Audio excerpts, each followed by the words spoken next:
Evening, ladies and gentlemen. Welcome to the Crucible. I'm your host, Andrew Wilson. Usually I'll moderate these debates, but sometimes I like to do them myself. We weren't able to pull an outside moderator in due to scheduling conflicts, but that's okay.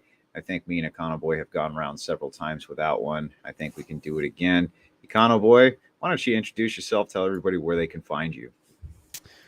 Sure, yeah. Hey, everyone. I guess if you're unfamiliar with my content at this point, it must be because you just don't like learning, which is fair. A lot of people don't. But if you do like learning, specifically about economics, politics, and if you want to hear me discuss a bunch of various issues in a relatively calm manner with various different people, then go ahead and subscribe to me on Econoboy on YouTube, Twitch, YouTube, pretty much, or Twitter, I should say.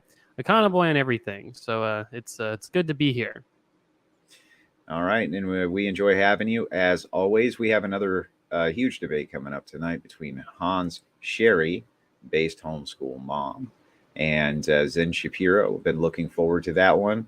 I had to recuse myself from that debate, obviously, as I am sleeping with one of the debaters, and I think that probably wouldn't be fair. So, Yep. to get this debate going, I told Econo Boy that I'd be happy to open first, and so I'm going to. My opening is short and sweet because I don't really know how it can be argued with. Here are the facts. Social Security will be insolvent by 2034. There's only a few solutions to viably fix it, which aren't popular. Nothing Econo Boy is going to say will dispute these facts, so Econo Boy will concede the debate at the beginning and tell us all how to fix a broken system. Yet by doing so, he admits it is broken, which is my position. Right now, our birth rate's at 1.6. On average, we have too few young people to support the old, even with the immigration waves. Women entered the workforce, giving Social Security a big boon, but now they are retiring and we have to pay out to them as well. The government has no obligations, as ruled by the Supreme Court, to pay out Social Security benefits when it goes insolvent. If nothing is done when Social Security becomes insolvent, the entitlements will probably continue, but at a lower rate than they are right now by some significantly large percentage, though it's unknown how much. It could be as low as 40%, could be as low as 70%, may not even be there. They just don't know. Social Security isn't a great system. My opponent will likely just say, let's increase the payroll tax. That seems to be what progressives always say. Why do they say this? Well, because within their worldview, they enjoy immensely hurting the working class, especially the lower class, which the payroll tax hurts the worst. This is my opening in the Social Security debate. I don't really know how it can be argued with, but I'll pass it over to Econo Boy if he wants to try. Yeah, sure. So my thoughts on Social Security are as follows. I would say that Social Security has been one of the most successful government welfare programs that the U.S. government, at least, has ever implemented.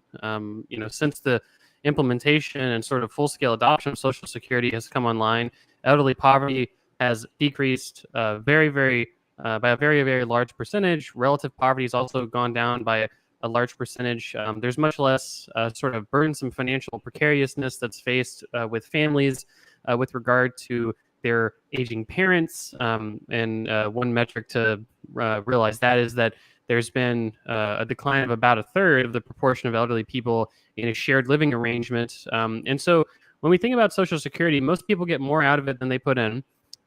Most people end up being more financially independent than they otherwise be able to be in their elderly years, and so therefore it's a good program to fund. Now, with regard to the solvency of the program, there was a report released by the Social Security Administration, I believe in 2020. As far as I'm aware, they might do an annual report. I'm not really sure. That showed that the old age survivors insurance trust fund essentially would have a net outflow for the first time, or rather would go to zero, I should say, in 2034. The other pension fund for disabled people is going to be solvent for another 40 or 50 years. Probably not that big a deal. Now, with regard to 2034 timeline, there are two possibilities. One possibility is raising revenue in a creative way, which you could say, invest in more risky securities, a diversified index that would extend the fund of the program by 4 or 5 years. That's one way. You could also raise the retirement age. That's another way that's been experimented with, it seems, in our current system. But in general, what I would say is that the other way could be raise the payroll tax as well. What I would say is that a marginal increase in the payroll tax is probably worth the extended solvency of the program. The thing is, though, is that we don't actually have to increase the payroll tax only on lower income people. Right now, the Social Security payroll tax is actually capped at about 100 and maybe it's 110, $112,000 a year. And if we just removed that cap, you'd actually solve half of the decline in funds all the way through. I think it's like 2050 or 60 or something like that. And that's assuming that you actually adjust the payout schedule. So the more you pay into Social Security, the proportionally more you get out of it. If you adjust that to get even more out of it, if you tax wealthier people more, it turns out you still solve more than half of that gap. And that's without raising taxes on any lower income person. If you don't adjust the payout rate, it's 74%. So all of these solutions combined lead to a relatively equitable distribution of Social Security funds and in such a way that's sustainable in the long term. Okay, so just to deconstruct this, do All you right, agree deconstruct with it. do you agree with me that the current rate, as projected, is that Social Security is going to be insolvent in 2034? That's what the SSA says, so I guess Yeah. I'm bound to agree with that. Okay, gotcha. And do you agree with me that I assume that your position would be that you would just want to raise the payroll taxes to fix it?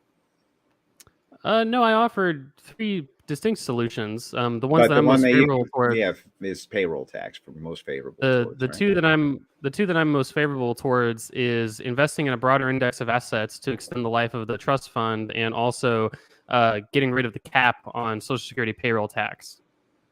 So payroll tax. Yeah, only on wealthier people, but sure. So no, it's not on wealthier people. That's a lie. There's not enough money that you can take from wealthier people because most wealthy people aren't on a payroll, are they? I'm not really sure what you're referencing. Obviously, the I'm payroll referencing taxes. I'm referencing a payroll tax as a tax on payroll. Do wealthy Right. people So get what? do wealthy people get paychecks usually? Well, there's many wealthy people that are taxed on ordinary income, right? And so I don't think that that's totally unusual. I would say that the Social No, Security it's totally report. unusual. Well, Tell let me me. let me let me let me finish. So the Social Security report that you're referencing that says that Social Security will go insolvent by 2034 also says that if we remove this cap on payroll tax, it would Mhm. close a majority of the deficit in the trust fund up to 2034. And if we don't adjust the payout schedule, it would close three Well, quarters of that gap. but it That's doesn't without. say that. Okay, so you're misframing this already. You're full of shit. I'm It not. doesn't I'm tell quoting the you. report. Okay, you're quoting the report, but you're omitting key facts, which is it doesn't just say to remove the payroll tax on the wealthy, does it? It does. That's one of the main solvencies Show that you me. could do. In fact, well, I can show you, but I'll finish this. In fact, Go ahead. Medicare Medicare had a similar tax that was removed in 1990 that helped extend the solvency of Medicare for 30 years. And so Mhm. I think that in a similar basically you're either going to take the report at face value or we're not. You can't cite the report and then not cite the rest of the report, which says that one of the solvencies would be what I just mentioned. I'll get the screenshot for you, but respond to what I just said if you want. Okay, I'm going to respond to what you just said. You will not make Social Security solvent by just raising payroll tax on wealthy people. It's absurd. Literally, it's Um, absurd. Okay, so we've kind of moved the goalpost here a little bit. No, I So haven't what moved the I goalpost. well, you definitely have. I would just say that with regard to this issue, you're right that 57% and I think it's 74% is not the entire way to that deficit.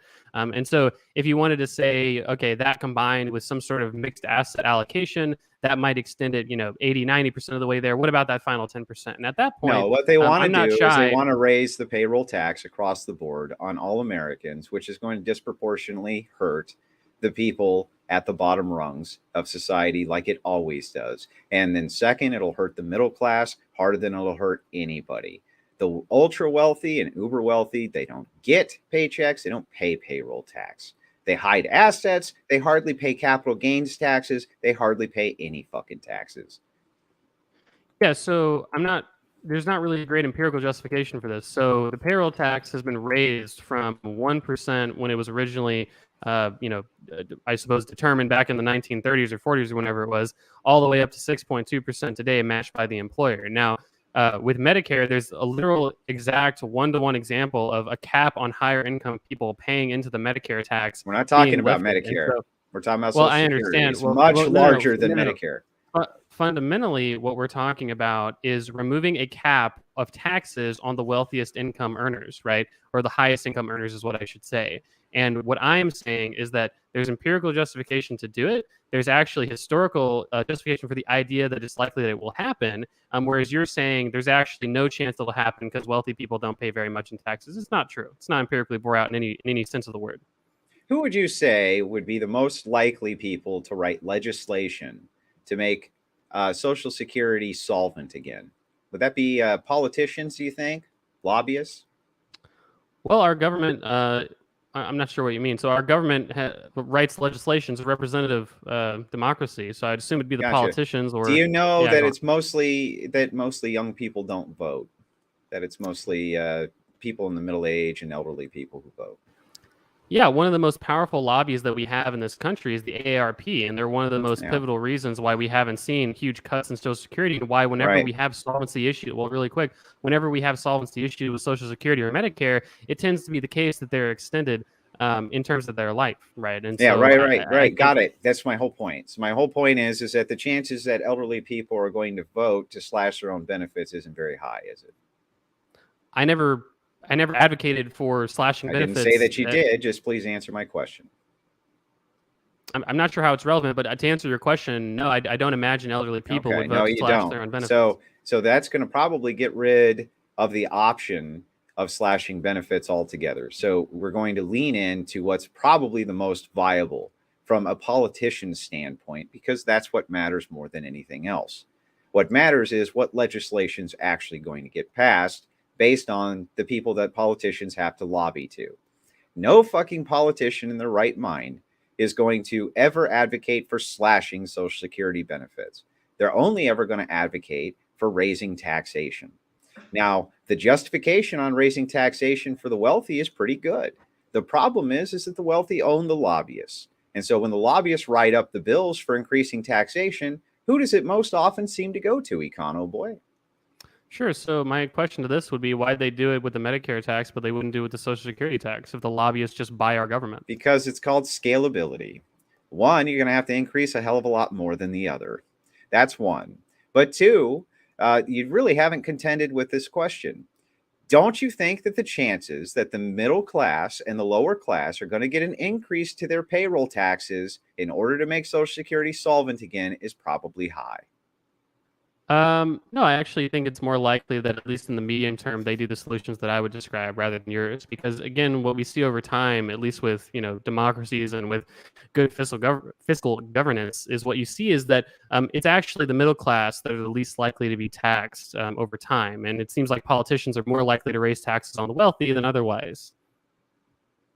Oh, I see. It's most likely that they're going to raise taxes on the wealthy, in your opinion, in The this last case. thing any politician wants to do, and this is bore out, is raise taxes on the middle and lower class. Well, sure, but they hide it, right? They always hide what the tax increase is going to be by calling it something else, don't they? And then Well, it how are ends they up gonna? being a tax increase on the middle class anyway. Well, who knows how they'll package it? It's all in language. But what ends up always happening is that the lower Sure. class and middle class ends up having to pay out big time. What's going to end up happening in this case is the same exact thing. What's going to happen is Social Security is going to go insolvent probably before 2034. That's just a projection. Okay. And what's going to end up happening is necessarily they're going to have to raise taxes across the board in order to take care of the retirees who their life expectancy is increasing, right? And our birth rate's going down. This is the most likely scenario that's going to happen that we're going to actually see bore out. You saying that there's a one-to-one between Medicare, the Medicare cap, and things like this. So what? These are not of scale to Social Security, which is a monstrous entitlement program that affects, a large swath of the entire nation. Everybody who works is involved in it in some way. So the chances that payroll taxes are going to increase on the middle and lower class are very, very, very high. Whether you think so or you don't think so, chances are good.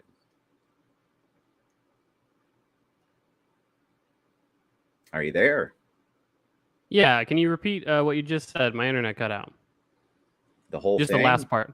Just the Oh, last part. I said the chances that the middle class and lower class are going to end up having to pay more in payroll taxes in order to make this system solvent, considering where our birth rate is, and considering that by the time Social Security goes insolvent, the life expectancy may drastically increase in comparison to what our birth rate is. Chances are good that this is going to be a middle class and lower class tax increase, even if you raise the cap on the wealthy.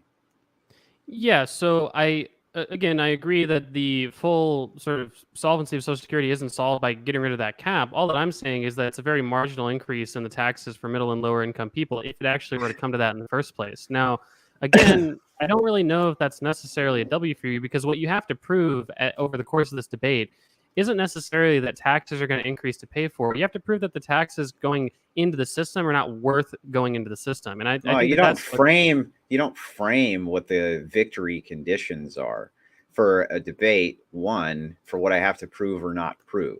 What I I'm pretty sure proved that's true. was that my position that Social Security was going to be insolvent and that the chances are good that the progressive you would want to raise taxes in order to solve the crisis of it have now been borne out as being factual.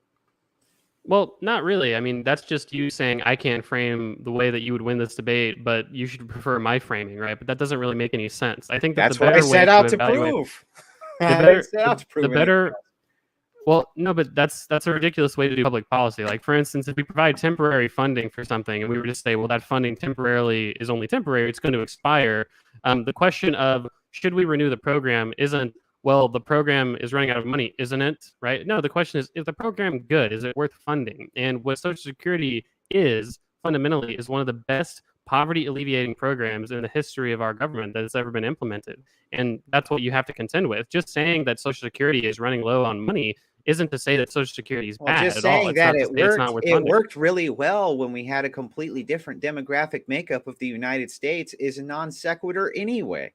It's Don't working you really well agree? today. Don't you agree that before women entered the workplace, that Social Security may have become insolvent long before now? It's just that when women were allowed to work, there was a surplus, and now they're retiring. And we're having to pay out to them as well, which created a large part of this insolvency problem. And you have a lot more people who are getting more out than they ever put in, which again was not the way that the system was ever designed to be set up. Um, so wait. So you think that there are people getting a lot more out than they ever put in? Did I hear that right? Yeah. Oh, okay. Well, that's the opposite of what you said in your debate with Hans. One of the claims you made was that, oh, well, Social Security is terrible because you don't get as much out as you pay in. It's good to know you've No, reversed that, at least you for the need to purpose learn of how this to debate. contextualize things. Okay, sure. When me and Hans were discussing this, what I said to Hans specifically is that there's a lot of people who end up paying their entire life into that system and barely get anything out because the life expectancy rate increases, right? So what you're doing is you're conflating two different things and then pretending like there's a positional flip-flop. Just because I say that there's a lot of people who end up paying a lot into the system and don't get nearly as much out as they put in, it does not mean that most people aren't getting more out of the system than they put in. Well, in that debate, you also said that life expectancy isn't actually going up significantly because the reason that life expectancy has gone up is only because the child mortality has gone down. It's not because people are actually living longer. But that was dead wrong as well. That's also not true. You're fucking lying through your teeth. I'm not. What I said is that they use an average for infant mortality rate in order to judge life expectancy. Would you like me to prove that to you? Would you like me to prove what? Would you like what I said in that debate was that they use infant mortality rates in order to come up with the number for life expectancy. That's what I said.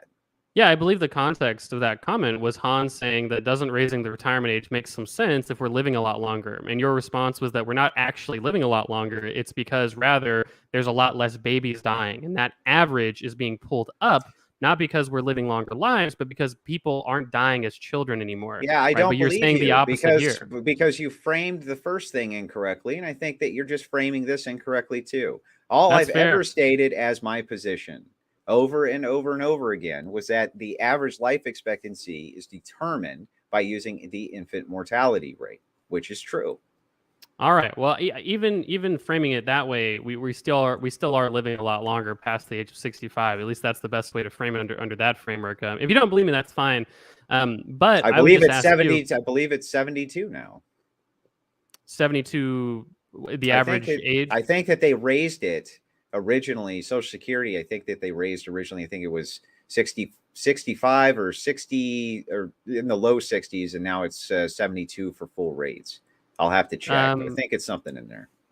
I believe to get full benefits, you end up at 67. I believe that you are incentivized to some extent to take it at 70 if you want. But that's Okay, obviously a who different. cares? The point being is, one more You time, you brought it up, keep yeah. on. Well, why are you straw manning over to a Hans debate anyway? I'm not. It seemed like you're taking very, very different stances based on the two debates, and I just want to be clear as to what your actual position is, right? Well, I have given But you my actual position on it. My actual all right, position is well, that you just want to raise taxes in order to make sure that the system is solvent when we could easily privatize the system and it would make people a lot more money if we did. sure. So, okay, so I guess that's a valuable pivot to the next part of the conversation, right? So, so I guess fundamentally, you would take the position that Social Security is not worth investing in. Like, it's better to No, just have because everyone. we don't know what shifting demographics are going to look like by the time we get. So you could maybe put a band-aid on it to make it solvent, but you don't know what the demographics will look like 30 years after that. You might have to do something drastic again.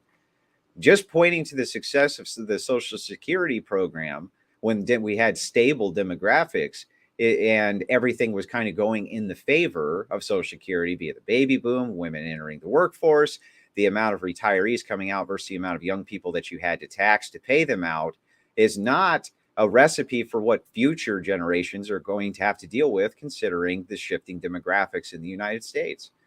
Right. So I would say that with regard to the idea that we should privatize Social Security, I suppose it depends on what you actually mean by privatize Social Security. I've already proposed the idea of taking the trust fund and investing it into private funds in order to allocate those funds a little bit more efficiently, get a little bit more return on your dollar, on your trust fund dollar. That'll extend the life of the program a few years, a little bit more sustainably. It's partially what Norway does with their pension fund. It's what a lot of countries do with their pension fund. The U.S. just has this weird constraint on only investing in treasuries, right? So you get a little bit less return. Yeah, and bonds. Now, well, treasuries are bonds. It's just a different word for bonds. Yeah, So, it's bonds. you know, And what are bonds paying out in interest rate now? Like 2%? yeah, it's around 2%. So, And it was at and 5%? was it 5%? I Yeah, think it was 5%. Yeah. bond yields go up and down over time. Yeah, The but way now that we're dealing bond with yields are, inflation, so then now we're at 2%, I believe. I believe it was well, inflation that's caused the decline in the interest percentage on bonds. No, if we had long and sustained inflation, interest would actually go up because you'd have to mitigate for the risk of inflation within your bond yields, right? So it's a market determined rate fundamentally, and so it's not really surprising to hear that yields have gone down over time as inflation has gone down. And in response to this uptick in inflation, you wouldn't really expect bond yields to go up immediately because expectations are somewhat anchored. That's kind of an irrelevant point because Social Security payments are adjusted for inflation anyway, and so inflation isn't as much of a concern for people getting Social Security today.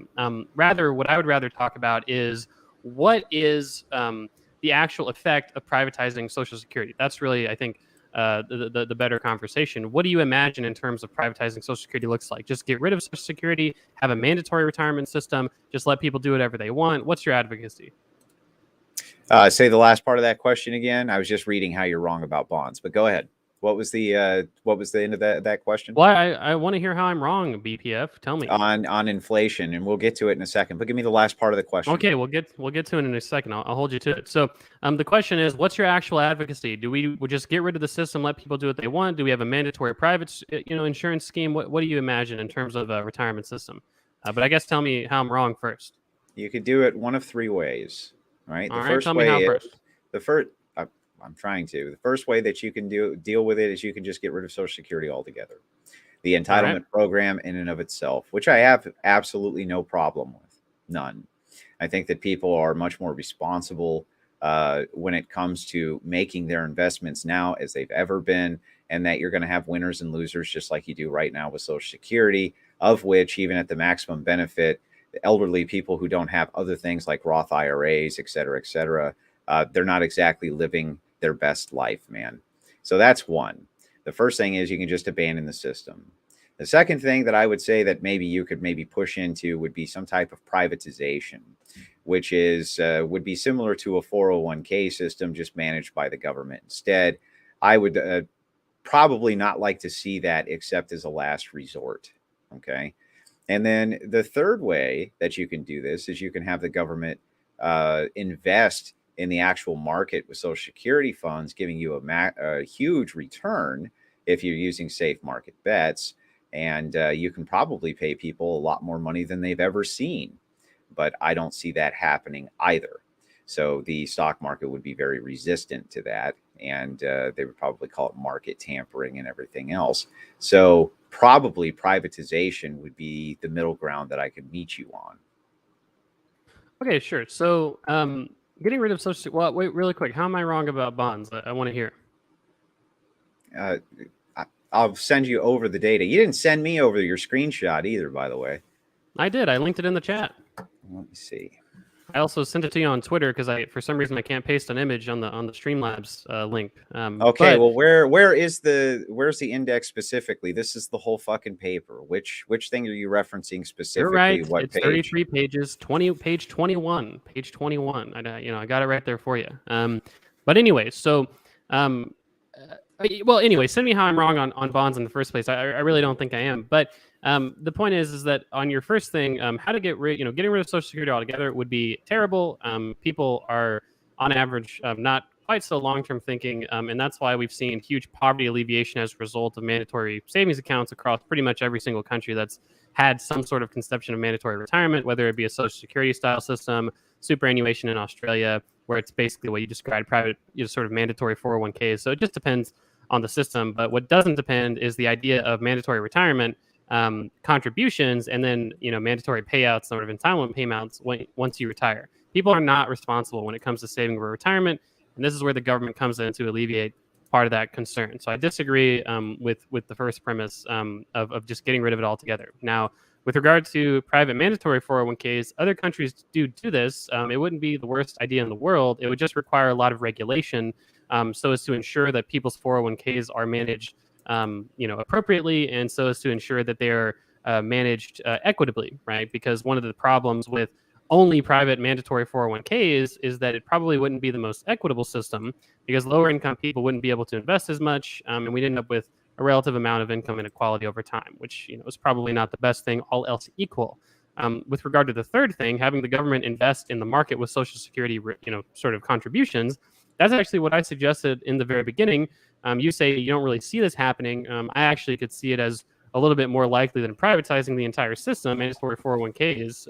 And this is actually what I referenced. Norway does this with their pensions. There's many, many local governments that do this, right? Whenever you hear about the New York Police Department pension fund, that's what they do. Universities and university endowments, that's what those are. So, many, many local governments do this, many state governments do this, many countries across the world do this with various funds and treasuries that they can pull money from. So I actually see that as somewhat likely. Okay, got you. So your problem with my position of just getting rid of the system altogether is that you think that it'll have a negative effect on the elderly, essentially.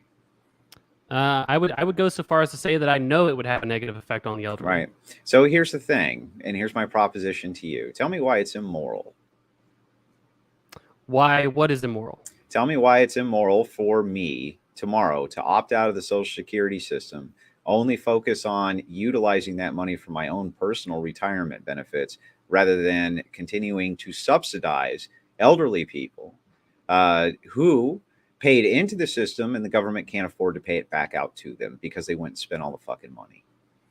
Well, the government can afford to pay it back out to them, at least currently. But I get what you're saying. Maybe in the long term, that's a little bit more dicey. The point is just to say that the reason I think it's wrong, I think that we should have a little bit more of a collective mindset, right? To say that, hey, we're all paying into the system and we can all take out of it in the future. It turns out that that's good outcomes, right? Elderly poverty's gone down, financial destitution of the elderly has gone down quite a bit So as a wait, you're result of Social basing this Security. all on positive outcomes for the elderly, right? Yeah, I think that a society rightly can be judged by how it protects its most vulnerable people. The elderly are amongst that group. Is it my job to protect your grandmother? I think that it's all of our jobs to protect all of our most vulnerable in a society. I would say yes. Okay. Why is it a moral proposition that I have to protect your grandmother? Because I think that that leads to a more happy and free society, right? I mean, for So instance, it's when we just all pay, that's a preference. You're not telling me why it's moral. well, well, you want to have like a hard philosophical debate. That's fine. No, I ground. I'm trying to understand why it is that you can't give me a reason why we shouldn't get rid of Social Security, except that you say in your preference, me taking care of your grandmother is my moral responsibility. But if I ask you to justify it, right, you seem to be struggling. Well, I'm not really struggling. We just have to get to the fundamental question. You're asking me to sort of morally justify why it's the case that we should have a more collective mindset in this regard. My explanation for that is it leads to the most positive freedom. It leads to the best outcomes economically and materially. Now, why do I value that in the first place? Kind of a utilitarian, bit of an egoist, right? I just think generally that leads to the most human happiness. That's the fundamental Gotcha. value So that I'm. under your system, you believe it gives you the most utils. That's how you're justifying this, right? Utility, happiness, whatever you want to call it, lack of Right, suffering. right. Well, we'll just call utils in this particular case, uh, people not starving to death and dying right in the street, because apparently that's what was happening with elderly people before. Um, this would be maximum utils in your worldview. I think a society with the least possible people starving is probably maximizing utility to some extent. Yeah. Gotcha. Okay. So in your worldview, then, I just want to make sure I get this right. Get it right. You think that the reason that I should be subsidizing your grandmammy who paid into the Social Security system and at some point it's not able to pay her back out is because, well, that gives maximum utility to society, rather Well, than holding the government accountable for the fact that they spent all the fucking money, never put any of it in a lockbox, because if they had put every dime of it in a lockbox, they never would have had this problem to begin with, right? the Social Security money is in a lockbox. That's what the trust fund of Social Security is. It's an accumulation of surplus payments that have been invested into treasuries over If time. if everybody one to one who paid a dime into Social Security and was given back the same dime that they put in, that would be a lockbox. You could never actually run out of money, then, could you? Well, no, that's not true No, because what you're no, what you you're couldn't. assuming.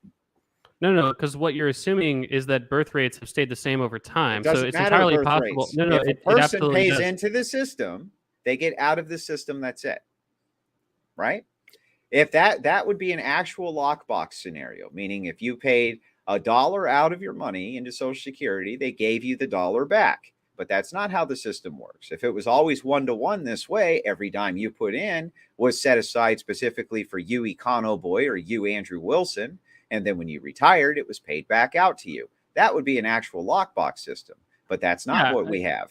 I get what you're saying now. So yeah, that system would be kind of terrible for a lot of reasons. So the reason would be that obviously there'd be a period of time where you'd have to wait 40 years to actually have any elderly people protected by the system. This is what we had before Social Security, where basically all elderly people either had to save for their own retirement personally, or what was more likely the case, which is what led to so much elderly poverty before Social Security, was that they had to rely on hopefully their kids or their grandkids would take care of them. But the reality was that they either So weren't wait, able wait. to do so. The Well, big let me finish problem my here is statement. that people would have to have waited until they had put enough money in to start taking money out.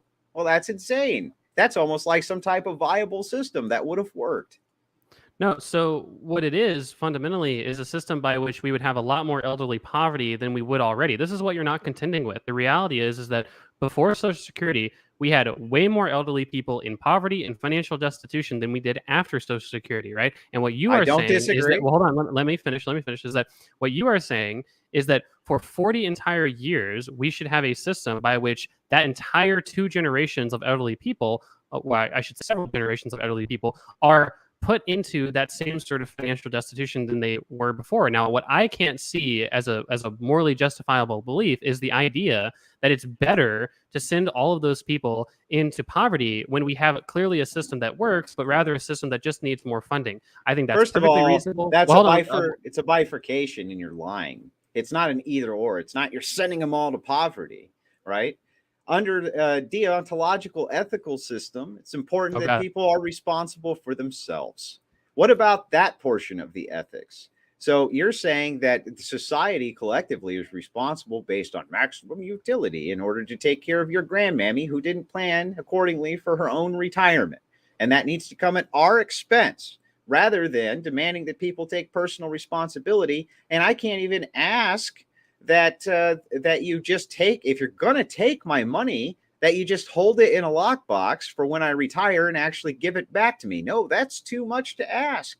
What we should do instead is continuously have the young subsidize the old until we run into an insolvency issue where you have to raise all the fucking taxes. That sounds like a far more unethical system to me, Cono boy. Yeah, the young are subsidizing the old in either system. The only difference is that one system is actually a lot more No, they're effective at not. alleviating. Well, hold on. One system is actually a lot more effective at alleviating elderly poverty, and one isn't. Right? Either, for instance, if you're a good son, hopefully, at least if your mom was a good mom and you were a good son, if your mom ends up with no retirement savings by the time they retire, guess where she's going to end up living? With you. Guess where that brain, not that brain drain, but guess where that fiscal drain is going to come from? It's not going to come in the form of taxation. It's going to come in the form of middle and lower class people's paychecks going towards, guess what? Paying for their parents to live with them. But here's the thing, right? We don't actually have to do that. That Well, now. They have no, to do stop. that right this second. What are you talking about? No, but the system is a lot better than the alternative, right? So, for instance, one of the No, it's stats not. that I quoted you, one of the stats that I quoted you that you refused to engage with up to this point was that shared living condition, financial independence for the elderly, more like, has gone up significantly I've since the conceded this. implementation. So Okay, so my hold on. response to it is, so what? Well, no, but well, you can't both challenge the theoretical, but then accept the empirics, because the theoretical is based on the empirics, right? The empiric is that I'm not doing that. What are you talking about? Let me finish the point.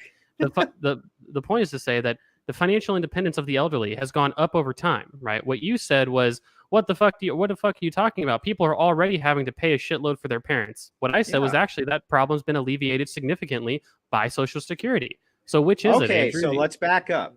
So all right, let's back up. If you're a person right now who receives the maximum of Social Security as an elderly person, and that's all that you have to live on, do you know what the maximum amount is? I think it's probably $3,000 a month. I'm not really sure if I'm I honest. think it's 2,000. I think it's 2,800. I think it's 2,800 a month is your max. Okay, so how high on the hog do you think a person's living with $2,800 a month? I think that's all they got. Yeah, that's essentially an on average living wage. So I mean, you're probably living paycheck to paycheck, let's say. That's an on average living wage, $2,800. 2,800 a month. What does that come to? About 32 grand a year? Yeah. Yeah, that's about 15, 16 bucks an hour. You think that that's a living wage for somebody who's elderly, or are they also getting? Are they getting Medicare for all of their needs when it comes to what they need at the doctor, their medications, things like this? It's a massive, huge entitlement drain on the system. What I'm telling you is that no matter what, elderly people, for the most part, are receiving help from their children, one form or another. What I'm saying to you is that this would not have to happen at all had the government kept their money in a lockbox for the day that they actually needed it. They could take it in one lump sum. Think about what you could do with that. You could pay off an entire house. You could pay for basically whatever the fuck you wanted, and you would get all of it back. Wouldn't that be something? That's the most moral system. If you're going to say we absolutely have to nanny state you into a state of we don't trust you to plan for your own retirement, why not take the money, hold the money, and then actually give it all back to them when it's time for them to retire? Well, because again, we've tried that system before in the form of not having any sort of government-sponsored retirement system. Now, I get what you're saying. Well, what if we had the government-sponsored system? We just held the money for 40 years or however long until you decided to retire. I understand what you're saying. The issue is that there's a huge benefit gap between that 40 years of entire generations of elderly Called people. taking your medicine. Well, if taking your medicine for society in societal scales is a bunch of elderly people going homeless and hungry, then I'm just not willing to do that. Especially when we can prove that that's a perfectly avoidable outcome based on our current system. See, you're advocating for. It's a perfectly good outcome under the system that you're advocating, which is that the young never-endingly subsidize the old, and you're always going to run into a problem when you have more old people than young people to subsidize them. That's also not sustainable. Well, What as I'm far as I'm advocating aware, for is the most sustainable, unchanging system. You never have to change it because it could never go wrong. Every dime you give, you get back at the time that you retire. It's the most moral system. It's the most congruent. There's no way for it to go wrong, right? Instead, you want to fuck all of that up because you say, what about a 40-year gap? What do you do about all the elderly people who were there before then? I didn't implement the fucking policy, and I don't have a moral obligation to take care of them. well, look, I don't think that there's anything moral in a society where you've got people that have paid into a system their entire lives and they don't get anything back from it. And I don't think there's anything moral about You letting reap as all of you those. sow. If you Well, they you reap didn't as you show sow. anything, right? They Well, approved of a they system. Yeah, go mhm, on. they So, did. well, okay. So, as far as I'm aware, the individual elderly people paying into the system probably aren't all political actors that are conniving in the background to get higher Social Security payments. They just vote for what they want every 4 years. I'm not sure it's necessarily the same thing. I'm not sure you could say that they deserve to be homeless or hungry because they didn't contribute to their own personal retirement. They expected this entitlement to be there when they retired, and I think that's a reasonable expectation based on the system we've It's implemented. not a Now, reasonable expectation, it's a fool's expectation.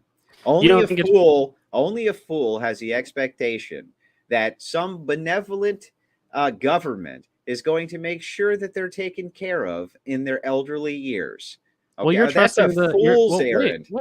wait, but now you're talking out of both sides of your mouth here. On one hand, you're saying, "Oh, well, in fact, we can't trust the government to save their money," but that's exactly what the system you're describing is put it in a lockbox. Well, who's to say that the evil, a greedy-handed government isn't going to take that lockbox and amend it over time? I think That's that this whole. likely exactly what they'll do, which is why my actual position on this, right from the beginning, was to tell you what, that I would prefer to abolish the system. But if you absolutely couldn't do that, if you just have to have some type of retirement based on you saying, I don't trust people with their own money, and I don't think that we should allow them to deal with the outcomes of whatever happens when they spend all of it irresponsibly, at least in that case, we should put it in some type of lockbox. Well, wait. So, let's get away from the lockbox discussion. I think it's a terrible policy solution. Let's talk about what you actually believe in, then, which is getting rid of Social Security altogether. So, Mm-hmm. why do you think that's the better system, getting rid of Social Security Because altogether? it's the only system that's moral. And why do you say that? The Go for it. justification for the morality is very simple.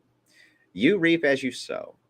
So what ends up happening to most people who are broke by the time they're 70 or 60 or this and that, there's a direct correlation between that and their life's choices, almost always. People who So, make terrible choices are not people who should be subsidized at the teat of everybody else just because they made terrible choices with how they set aside their money and what they did. Now, there are certain people that, through no fault of their own, maybe they're disabled, things like this, but they're mostly outliers. And there are charitable organizations that are there to help those people. But just to say that because you reach a certain age, you're entitled to be given $2,800 a month for the rest of your fucking life is absurd. And there's no moral proposition or backing for it. yeah, in a system that you paid into your whole life, I think that there's a little bit You of a were difference forced there. to. You were forced to pay into it. I understand, right? But it seems like you're implying that you're So you're getting that saying money that the for. Well, yeah hold on. the Let me finish. morality for this is they put a gun to your head, they take your money, okay, and then you say, "Well, give it to me," right? This is what you consider to be the morality of your system.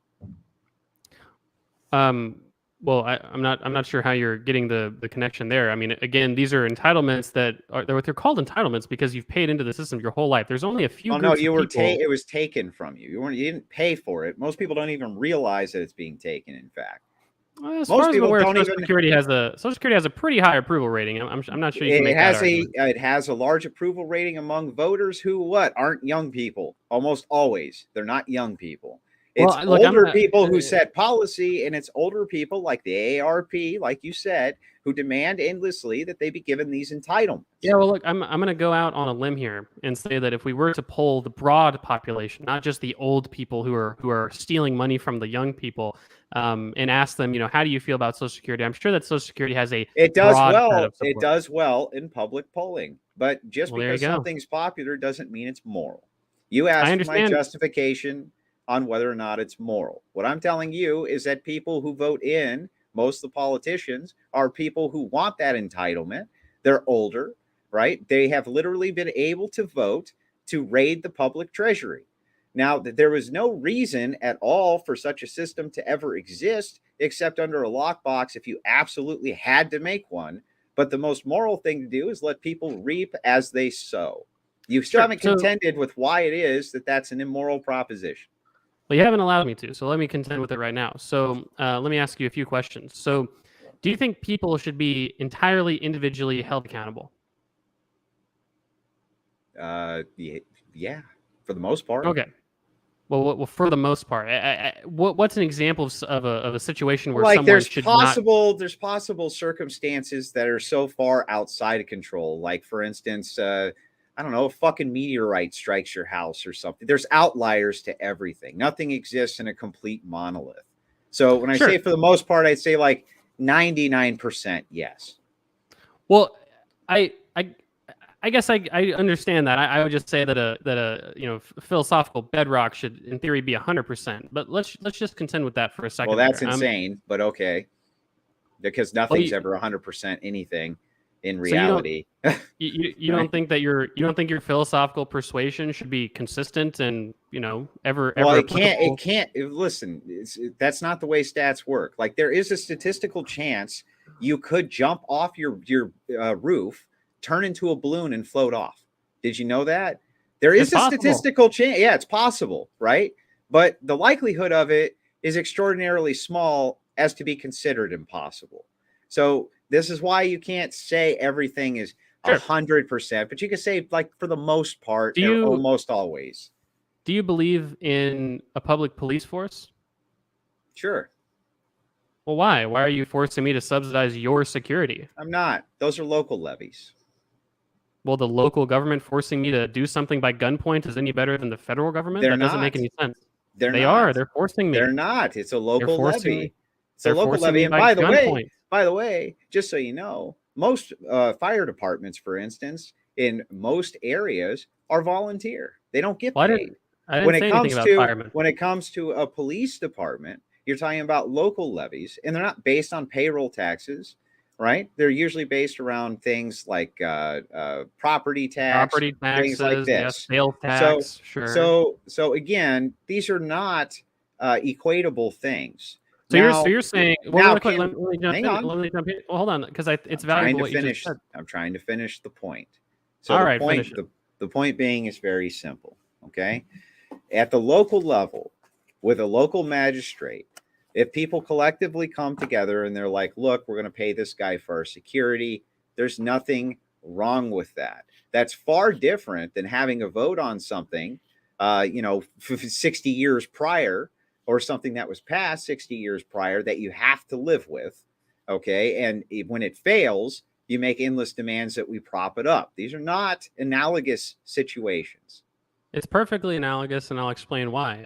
So as far as I'm aware, the institution of the police is actually pretty damn old. It's probably older than Social Security. If I had to guess, we probably had police more, before Social Security existed.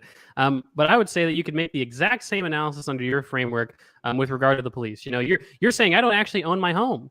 You're saying unless I'm forcibly made to by gunpoint, by threat of violence, to pay a portion of the value of my house to the government. I'll go to jail. They'll seize my property, all because you want me to subsidize your security. Why don't you just responsibly take the money and pay for your own security? Andrew. How is that any more moral? I don't have a problem with people doing that. I also don't think that property taxes are a great idea. That what property taxes do is they strip cross generational wealth by design. No, but you So I said absolutely think you're that it would pivoting. be fine. Stop and let me finish. There's no pivot. Just because I'm telling you that it's okay for people, if they want to collectively hire a police force, I don't have a problem with that. Why would that be problematic? You're the one who inserted that the money had to come from property taxes, so I can dismiss that because I didn't Well, you say that mentioned that's that. where it needs to come from. Yeah, You all I mentioned that mentioned is how it's paid for at the local level, but by threat of I'm force. literally against property taxes. Okay, well, let's say it's a sales tax. I mean, what you're telling me that I have to pay 8 or 9% more for all of my goods because you can't fund your own security? That's ridiculous, Andrew. What the fuck? Why are you That's stealing my money? fine. Get rid of police departments. I'm fine with that too. But Well, that aside, it's not directly analogous to say that people who are at a younger generation who've never had an opportunity to even vote on this ever, like they would for a local levy for your police department, have to endlessly subsidize the elderly because they lobby politicians to make sure that they're getting an entitlement. Were you allowed to vote on Social Security? hey, there's many, many nut jobs Were that want to you get rid. allowed to Well, vote on Social hold Security? on. Let me Just say finish. yes or Okay. no. It's a yes or no. Hold on. Were you or No, not? it's not a yes or no. Nobody was ever allowed to vote on Social Security. We don't Got have it. a Are direct. you We hold always on. allowed to We vote on your local we property levies? we first of all, the answer, at least in my city, is yes. Second of Yes. all, hold on. That's not true in every city, though, Andrew. We have to speak in broad generalities. We could broaden it to the military, for instance, right? Do you think that we Mhm. shouldn't have a military? No, we should absolutely have a military. Well, once again, Andrew, what the fuck? Why are you taking part of my income to fund a military when you could just, again, hire your own security? Why do you need me to subsidize your defense? I don't need you to You clearly do. subsidize my defense. Here's what you should honestly do with taxes. You should get rid of Wait, income. I'm well, trying answer my to question. explain. Well, because I'm trying to explain, it's more complex than yes or no. Well, it's a This yes is or why no I say question, they Andrew. no. It has a presupposition. It's preloaded. So let's try to flesh this out. What I'm telling Flesh it out. you is that if you do not have direct impact as to where your taxes are going and why, that you generally have an immoral system. That's my overarching point here. So when we're talking about this, what you're doing is making comparisons that are not analogous. And you do this over and over and over again and pretend that they're analogous. They You are. were never able to vote in Social Security taxes ever. Never. And neither was anybody else ever. Not ever. Now, when you're talking about privatizing your security when it comes to police forces, your local levies are something that you directly participate in. Same thing with schools. You directly participate in that. All of those things you have some say in. You don't have any say over Social Security. You never have had any say over Social Security. You do. It's I not disagree. analogous. Same thing with military spending. Same exact fucking problem there. So what I'm saying to you is that they're not directly analogous because they operate differently. So the military is directly analogous, you would say, because we never voted in the military funding that we have today. That's true, but military Oh. spending is a drop in the bucket compared to entitlements. Even though it's the second Um. largest, it's still not nearly Well, as no, large no, as our entitlement programs. but you've already not conceded, but you've eschewed away the issue of scale. This is now a debate about morality, right? And so, in Mhm. theory, the scale shouldn't matter. One immoral thing versus 10 million immoral things. Sure, you might say one's the bigger problem. However, they're the same fundamental immorality, right? And so, what you would say is that it's immoral the fact that we fund the military in the way that we do, similar to how it's immoral the fact that we fund Social Security in the way that we do. I think that this is wrong, and I think it's wrong for a number of reasons. Number one, I agree that we never had any referendum on the establishment of Social Security back in the 1930s. We never did the same thing when it comes to the military. We don't have referendums in this country. Many countries do, but we don't. Many states do, but we're talking about federal issues here. So I get what you're saying. However, you're free at any point in time to advocate for the abolition of Social Security. You're free to advocate for You're fucking politicians. lying. We do have Well, referendums. We have them at the local level all the time. No, Andrew, I already said we do have local referendums, but we're talking about a federal issue. Social Security and the military are federalized systems. So you just missed what I said, before I started on my response, But right? neither one of them are supposed to be. The Congress is only supposed to allocate money for a navy, and that's it, and only have an army in the time of war. States are the ones who are supposed to raise their own military. We do that system now called the National Guard. So that We're system should we're be immediately done away with. we're It's not in the const. making What do you? we're not making a legal. We're having a moral debate. You're I'm pivoting between talking the about scale. more. This is what is moral. Same thing. We're talking about two things here. When we're talking about the morality of what should happen with the military, if the military was levied at the local level, would you have a say in it? No, not necessarily. Well, It yes, depends. necessarily, because Not referendums necessarily. do happen at the local level. Yeah. Every single city and county has a totally different way for how they determine funding for certain things. So there's no So, guarantee that if this thing was devolved into local administration, you'd have any more saying to it. That's like saying that because Bill Clinton block granted out all of the welfare spending that we do for things like SNAP and in food stamps and unemployment insurance. That's like saying that because he did that, we all of a sudden have a morally righteous way by which we allocate so unemployment tell insurance. me, so tell me something. Now that we're getting to the heart of this, because I got to know, All right? right, If I'll we tell you. have if we have Social Security gone tomorrow, will the entire country collapse? Um, no, we wouldn't devolve into some sort of What if anarchist, we got rid of the hellscape. entire military tomorrow? Would the entire country collapse? Yeah, I would say that the Yeah, country would it would probably be probably fucking collapse, right? There wouldn't be a fucking nation here in which to argue about Social well, Security. no, but They're now not see here's they're not no, no, scalable. And but by the here, way, these institutions were put into place before I was ever born. Me well, here's what saying you've that I done. don't think that this is a moral proposition for the military is true. Just as much as I say it's not a moral proposition for Social Security, they're both immoral. But this is the system I exist in. So I can only advocate for the ones that I can do something about. Social Security, I can do something about. The military, I can't. Well, no, but here's the thing, right? You've now acquiesced to a certain part of my frame of reference, my frame of thinking, right? So what you've said is that this is a moral debate. We're having a moral debate, right? So yes, the military is just as immorally funded and administered as the Social Security is. It's like, okay, fair enough, whatever. But at the same time, you'd say we shouldn't get rid of the military because society would collapse. I'm practically thinking that one of the pragmatic implications of getting rid of the military is societal collapse. And however, I'm not thinking of the If I pragmatic implication. Well, say, if hold on. hang Well, I on, didn't. no, Let you're me. because Hold you're on. lying. It's not I'm. analogous again. I'm directly repeating what you said. You said that the scale by which what would happen if we got rid of either system is different, No, and you're that's why I cherry picking. evaluate. I'm not cherry picking. Yeah, you Be are it cherry PDF. picking I'm because I literally said both repeating of what you the. just said. Okay, can you preface it with this? Andrew Wilson believes that the way the military is funded right now is immoral, and the way that Social Security is funded right now is immoral. Can you say both of those things, then go ahead with your diatribe? I literally said that in the very beginning. What I said was, and I'll repeat again if in case you didn't hear it the first time, Yeah, is I that didn't. you said the way that the government funds and administers the military and Social Security are immorally wrong in an equivalent sense. However, Yes. and that's what I well, you clearly didn't hear me because that's exactly what I said in the first place. However, you would Mhm. say that the scale by which and the logistics of getting rid of the military, a practical implication, is what prevents me from getting rid of the military. However, although there are practical implications to getting rid of Social Security, they're not as big a deal, right? So, all that I'm saying is that now that we have inserted a practical implication into the Oh, debate, I see. now, now that we've well, So we hold ought on. not do anything about the things we find immoral if we can't do everything about everything that's immoral. That's insane. No, that's not what I'm saying. What I'm That is saying what you're is that saying.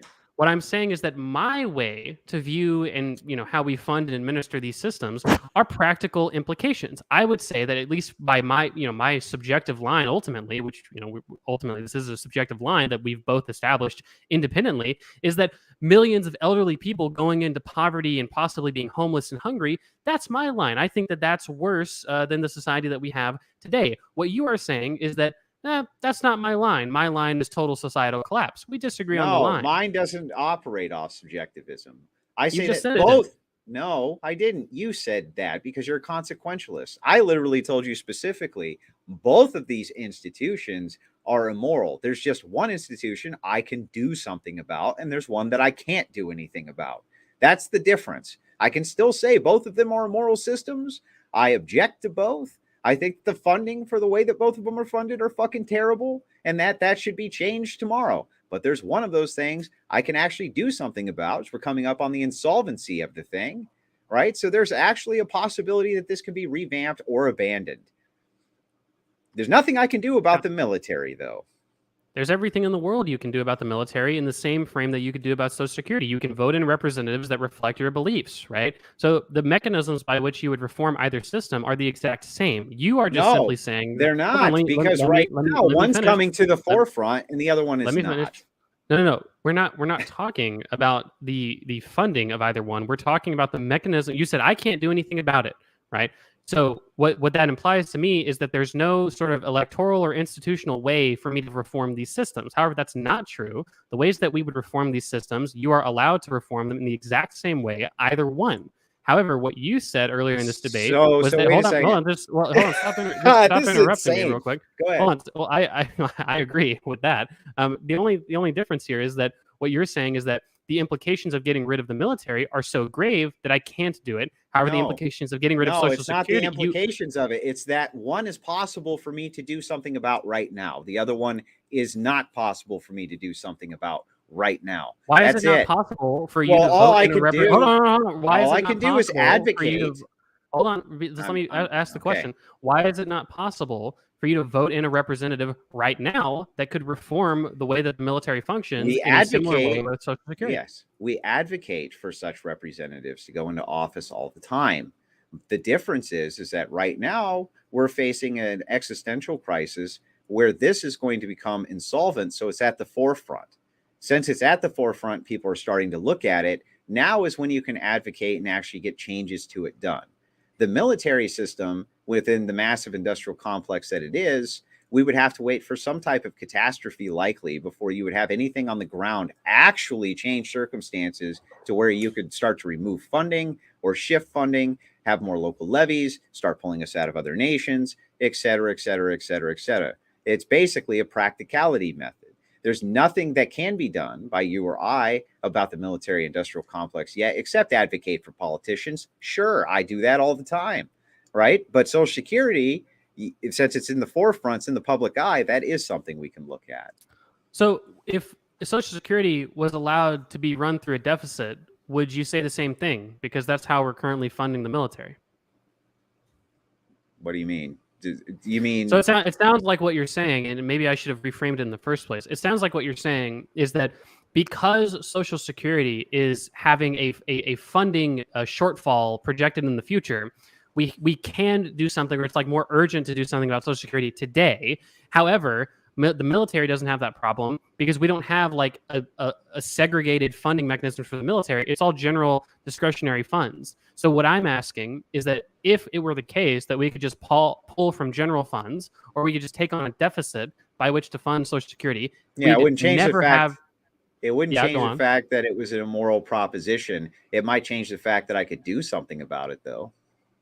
Okay, this is, I guess, fundamentally in the last portion of this debate where I think that this is kind of an incoherent ideology, right? And at the very least, it's self-admitted, not perfectly applicable in every scenario, which I think is a little bit weird for a philosophical system. Is that you're basically saying that the funding mechanism is what determines my advocacy, at least in terms of getting rid of an immoral system. In theory, it shouldn't necessarily matter if it's immoral.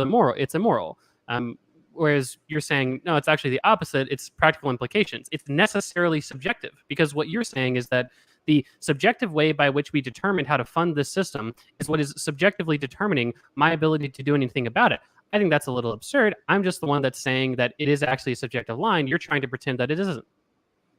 So to get this right, because I don't want to straw man this, what you're saying to me is that within a moral system, you shouldn't do anything about the problems that you can do something about because it's subjective.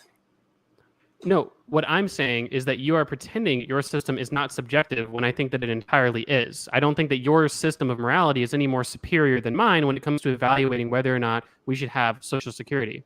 Like, well, that's nice that that's your fucking opinion, but that doesn't mean anything to me that that's your opinion. The deontological system is very simple. So I don't know what you mean. I understand consequentialists think that they have some type of valid argumentation that they can make for consequentialism. That's what makes them consequentialists. So yes, it would be a difference of opinion. I'm glad that you think it's subjective. I do not. What I've held again is a consistent line across the board about what's moral, what's immoral. What I've said is that there's something I can do about this one thing that's immoral, and there's nothing I can do right now about this other thing, except try to vote in politicians, I suppose, which is what we do right now. But it's not at the forefront, it's not the public eye. By the way, once again, military is not Social Security, which was the topic of the debate. And I'm telling you again that Social Security is an immoral proposition based on the fact that you reap as you sow. And if you sow poorly, you reap poorly.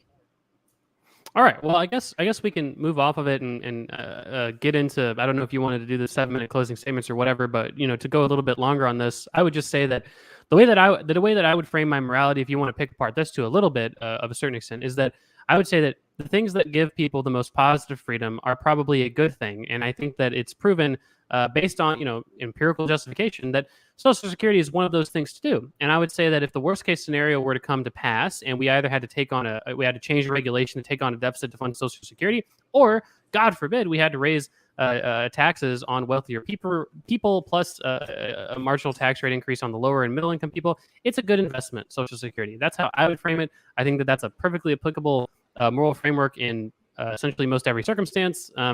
And that's how I would view Social Security from a moral standpoint. Okay. Is that your closing statement? No, I was offering. I'm framing my philosophical justification for Social Security in case you wanted to, perhaps take it apart in some way or another. I've questioned you a lot on your framing this entire. No, second I half of the believe debate. 100% that within the framework of consequentialism, that's coherent and it makes sense. All right. I've never said there we that go. that consequentialist thinking is incoherent. I just disagree with it fundamentally. You understand the difference? I guess so. I would say that. I First guess and I would go a step foremost, you need to further. understand two things. One, All right, teach me. oftentimes consequentialism and deontological thinking, they coexist. So they cross paths. Sometimes deontological thinking is consequentialism. Sometimes consequentialism would be something that's deontological. They overlap a bit. Okay. I've always said that utilitarianism is consistent. I just disagree with it. All right, that's fair. I think I would say that your moral system, at least by my ear, perhaps the comments would judge otherwise, is inconsistent. And of course, I also What's disagree with it. inconsistent? Well, what's inconsistent is saying that because of an arbitrary funding mechanism, we can do something about one system. No. but Stop. not another. Stop. I'm What's stopping. inconsistent about me saying these two things are immoral? No, there's nothing inconsistent with that. Okay, What well I'm then, saying well is then that's what. Hang on, inconsistent. then shut up. 'Cause that's all we what were I'm talking saying- about. What Hang I'm on, saying is stop. Stop. Yeah. Goodness. You, being if silent. you say that there's no inconsistency in me saying that both of these things are immoral, that's it. You agree with my system. No. I would only Yes. agree. No. Even if I agreed with that statement, I would only agree that it's consistent. I wouldn't agree with your system. That's exactly what I just said to you. Now you understand, right? Now you get it. Now you get it. Now it just clicked for fucking Econo Boy. Oh, that's funny. Go ahead, man. Floor is yours. So the legitimacy of my system, and not necessarily the consistency. That's the difference here. Yeah, I don't know if I have anything else to ask. If you wanted to ask me questions, go for it. Otherwise, we could get into. Yeah. I do. Because go that for it. last Ask statement, me. that last snarky statement you made when I just blew you out on it. You blew me out on it. Yeah, I did. Interrogate me. But I'll go back to this again. Do you what you're saying is your moral system is consistent, Andrew. I just disagree with where it leads. Isn't that actually correct?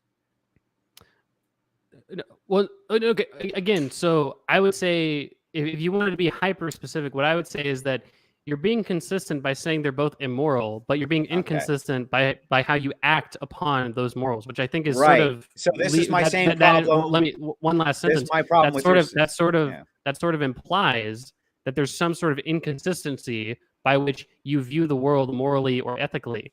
No, that would be your way. As a consequentialist, you just use abstractions, right? So you just say, look, I think that this has more utility than that based on my feelings. That's essentially it. It's all just based on your feelings. So you'll say things like, we ought to take care of elderly people if we can, because I feel that way. It gives the most utils to society because I feel that way, right? Well, you're saying people should take care of themselves because you feel that that's the best system. No, I mean, I'm going to use an actual moral axiom called the Bible, and I've said it over and over again. You reap as you sow. It's an actual axiom to base my moral system on. Yours is purely subjective. For all right. Well, $10, Jonathan Dow says moral Social Security sounds like it would be a breeze to administer. I would happily donate my time voluntarily. Sure does, doesn't it? well, it's a good thing Social Security spends so little on administration, I guess. But I would just say that there's no need to get into a Bible debate. What I would just say is that the only thing I'll say to this to avoid getting into an extended debate on the Bible is to say that I do not think we can objectively prove that the Bible is like the best way to form our morality. I think that would be a subjective choice, choosing between the Bible and all manner of other philosophical and moral texts, whether they be religious or a-religious. I am only recognizing that there is some subjective preference by which we view the world in a moral and ethical sense, and I am arguing that practically and empirically, and based on the value of positive freedom, that my system is the best one to carry that out. Right, by using my money to subsidize elderly people. Hey, by using your money to pay for my security. Sounds Right. like we believe in somewhat the same system, at least in a practical lens. Well, we don't have a choice. We were born into it. That doesn't That make it a pesky moral. democracy. That doesn't make it a moral system, nor does it make democracy moral either. But I'll let you get to your closing statements, and then I'll make mine afterwards. Go ahead, man. All right. Well, it was a good debate. Yet another W for Econoboy. I'll take it. It was a great one. Sorry that everyone had to see the slaughtering that just took place. I do apologize for that.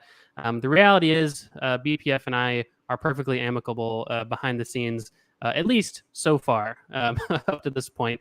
My closing statement on the actual issue is just to say that, without getting into a bunch of philosophical stuff, I feel like that's a bit of a boring debate personally. At least for me, it is personally. I prefer the more empirics and data-driven arguments in general. Not that I'm unprepared for the philosophical ones. It's just the data is more interesting to me. And what the data shows to me is that if you value, at least fundamentally, in some extent, the alleviation of human suffering and the increase of human happiness in the form transitively of being in poverty or not being in poverty, respectively, then Social Security is a very good system by which we can accomplish that goal of alleviating human suffering. BPF talked throughout the debate about, or at least he mentioned in his opening statement, and we didn't really get into it as much, and except for the very beginning of the debate, was that, well, you have to pay more for this system over time because people are aging, the baby boom, this and that and the other. And my response to that fundamentally is, okay, that's okay, fundamentally, because Social Security is a great system. It is okay to invest in systems that are good. For instance, if we had a profitable project as a business and that project required, 10% more capex, but we could make 20% return on it, I wouldn't be arguing in front of the board that this is a terrible investment because by the fact that we just have to invest more in capital expenditure in this project. That's kind of a dumb way to justify being against a system. That's why we pivoted into the moral debate, because that justification doesn't make any sense. Social Security is a great investment, and it always has been, and I think that it'll continue to be a great investment in the future. Okay, so in my closing statement, let me just point out that I called exactly how this would go from the very beginning of the debate when I said my opponent will likely just say, let's increase the payroll tax, shifting the burden on the working class and on the lower class. And then he went on to basically define that that's exactly what he wanted to do, right? He came up with a bunch of other shit, but when he was pressed on it, he would always come back to the payroll tax. And this is essentially what he wants to do. When it's all said and done, he wants to shift the burden onto the middle class and lower class to keep on subsidizing the elderly rather than take the hit and then put everything in a lockbox and just pay it back to him if he doesn't trust people to take care of their own financial well-being. He didn't want to contend with that very much, except to say, what about that 40-year gap? Tough shit. Sorry that there's a 40-year gap. I'm sorry that life's not fair. I'm sorry that I won't support a system that's fundamentally horrific, that's going to go insolvent and continue to go insolvent based on demographic shifts. You're just putting a Band-Aid on a gunshot wound. Okay? That's all you're doing. And we're going to continue this process over and over and over and over again. Okay. Anytime you have the young subsidize the old, you always run the gambit of eventually the birth rates falling down so low that you can no longer support the elder class. The money has to come from somewhere. So they are always going to shift the burden onto who again? The working class every single time. The reason that morality was brought up was because Econo Boy specifically asked me, why is it that you're against such system? I said, because it was an immoral system fundamentally based on my worldview. That's why we ended up there. It wasn't a pivot. It was a direct answer to a question. And so we ended up tangling over it. I was consistent in my moral system, and he expressed that I was consistent on my morals, even though he tried to at first say that I wasn't. When I pressed him on it, he had to say that I was. He just disagreed with the outcomes. And why wouldn't he? He's a fucking consequentialist. And that's what they do, is they just disagree with about outcomes, even though they don't know what the outcomes are actually going to be. They never do, ever. They just project. And then what ends up happening when we actually get to the time where we see the outcome, we see 9 out of 10 times that whatever they predicted was fucking wrong, which is why universal axioms for morality are far better. They tend to predict what's going to happen much easier if everybody lives in the same framework, rather than let's just do what we think is going to always have the bestest results. Though I can say that sometimes you do want to look at consequences that should not be the end all be all for your moral framework. So yes, kind of went all over the place. This was a broad topic. It was an interesting one to get into with Econo Boy. I'm sure he'll post this, like he said, and say, look, it's another W for Econo Boy. Not even close. He got trashed hard, and it wasn't difficult to do.